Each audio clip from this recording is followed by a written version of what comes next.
O Senhor esteja convosco. Ele está no meio de nós. Proclamação do Evangelho de Jesus Cristo, segundo João. Glória a vós, glória a vós, glória a vós, Senhor.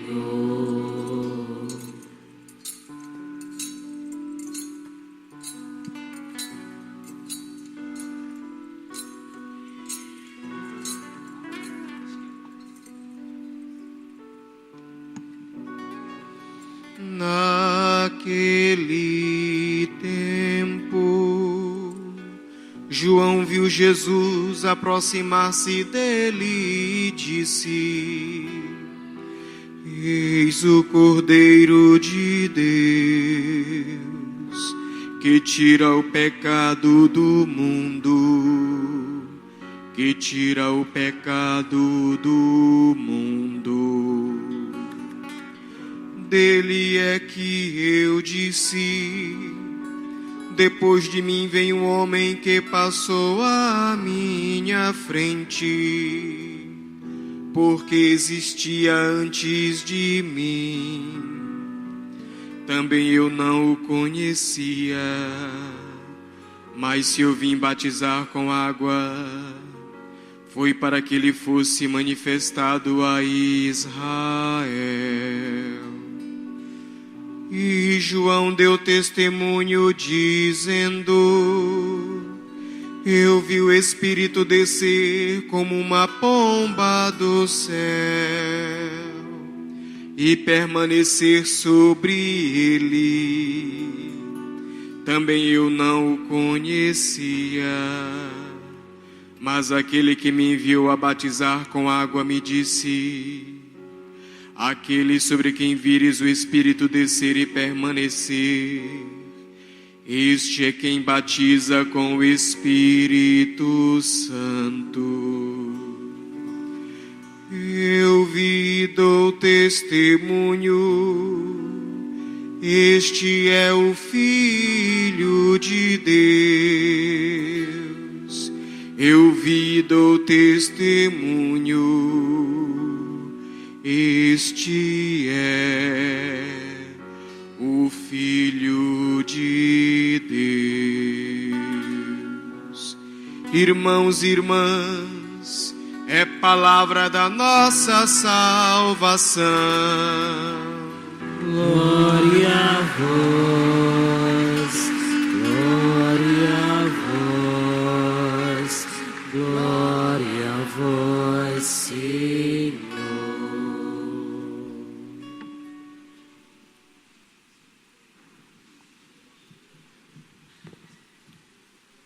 Queridos irmãos e irmãs, reunidos em nosso santuário, queridos amigos que nos acompanham pelos meios de comunicação.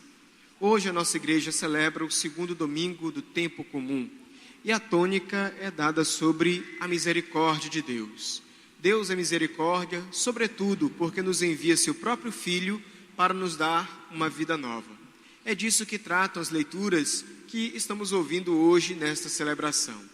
De início, o profeta Isaías nos fala que, no tempo oportuno, Deus enviará o seu servo, o seu Messias, para trazer o povo à luz da sua graça, à luz da sua glória. Por isso o profeta diz: farei de ti a luz das nações, para que sejas a minha salvação. Esse Messias servo prometido vai iluminar todos os povos, vai reconduzir Israel, mas também toda a humanidade, a um caminho de fidelidade a Deus e a sua palavra também. Este Messias, pré-anunciado em Isaías, é Jesus, que na plenitude dos tempos vai nascer de Maria, sob o cuidado de José, vai pregar o reino, fazer milagres e convidar as pessoas a uma vida nova, a uma vida da graça. É o que Paulo nos fala quando escreve aos Coríntios, que ouvimos há pouco, o início da primeira carta. Paulo começa com uma saudação bem cordial de alguém que funda, que forma comunidades, mas também de alguém que chama a atenção às comunidades, às pessoas, para um reto seguimento de Cristo Jesus. Paulo fala que todos, pela força do batismo em Jesus, são santificados, ou seja, fazem parte da Assembleia dos Santos, dos eleitos, igreja. Igreja do grego quer dizer isso, Assembleia, a Assembleia dos convocados, dos eleitos, dos santos, aqueles que pelo batismo fazem parte do povo de Deus. Assim como a igreja de Coríntios naquela época, assim somos nós também, igreja reunida aqui no Santuário de São José de Ribamar, mas de uma visão macro, é a igreja no mundo inteiro.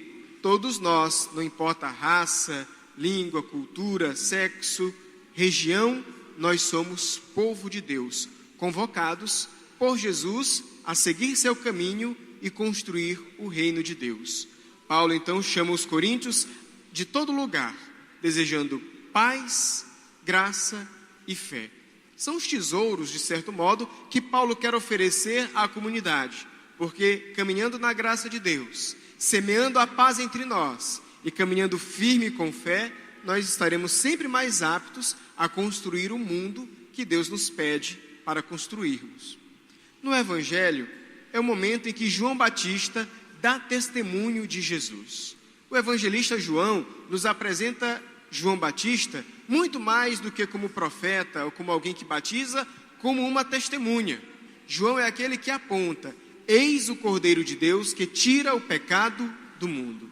Ao apontar Jesus, ele nos mostra que tudo aquilo que a palavra de Deus havia preparado no Antigo Testamento, todas as profecias se cumprem, se realizam na pessoa, na ação, nas palavras e nos gestos de Jesus. Apontando para Jesus, João Batista quer mostrar para todos nós: é a Ele que devemos ouvir, é a Ele que devemos seguir, é a Ele que devemos buscar.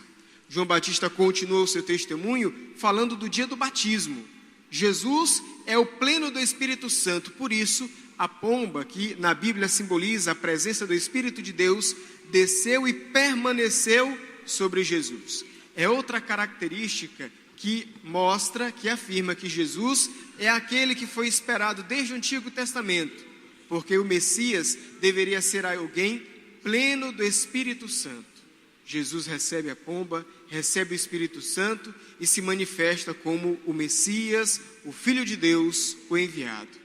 O Cordeiro, o Messias, o Filho, aquele que devemos amar, ouvir e seguir. Diante deste testemunho de João, se abre então agora o momento da nossa resposta, da nossa adesão. Ouvimos a palavra, vimos o exemplo de João Batista. Jesus se apresenta como o grande Filho de Deus que passa pelo mundo fazendo bem. Qual é a nossa resposta de fé? Qual é a nossa adesão? Vamos buscar a Deus, vamos ouvir a sua palavra, vamos viver uma vida mais íntima com Ele, ou nos afastamos por caminhos e motivos diversos? A palavra de Deus hoje quer nos questionar, quer nos balançar de certo modo. Deus é misericórdia porque nos envia seu Filho, mas nós precisamos experimentar essa misericórdia quando acolhemos a palavra de Jesus em nossas vidas. Queridos irmãos e irmãs, vivemos dias de certa dificuldade em nosso país, sobretudo em nosso estado. Insegurança, violência, tantas mentiras ditas e vendidas, muitas vezes compradas por nós. A palavra de Deus nos mostra que seguir o caminho de Jesus é viver também como Jesus, promover uma sociedade que supere as causas das violências, das injustiças e que possa, sobretudo, crescer fundamentada naquilo que Paulo ensina: graça, paz e fé. Talvez falte mais isso em nossa sociedade, talvez falte mais isso também em nossas famílias e em nossa própria vida. Vamos clamar hoje, então, nessa celebração, pedindo ao nosso padroeiro São José de Ribamar que interceda por nós e que nós também, ouvindo o testemunho de João Batista, possamos, como ele, fazer uma experiência com Jesus. E assim nós também vamos poder proclamar para nós mesmos e para os outros: esse é Jesus, que tira o pecado do mundo, o cheio do Espírito Santo, que transformou a minha vida e pode transformar as nossas vidas. Louvado seja nosso Senhor Jesus Cristo. Para sempre seja louvado.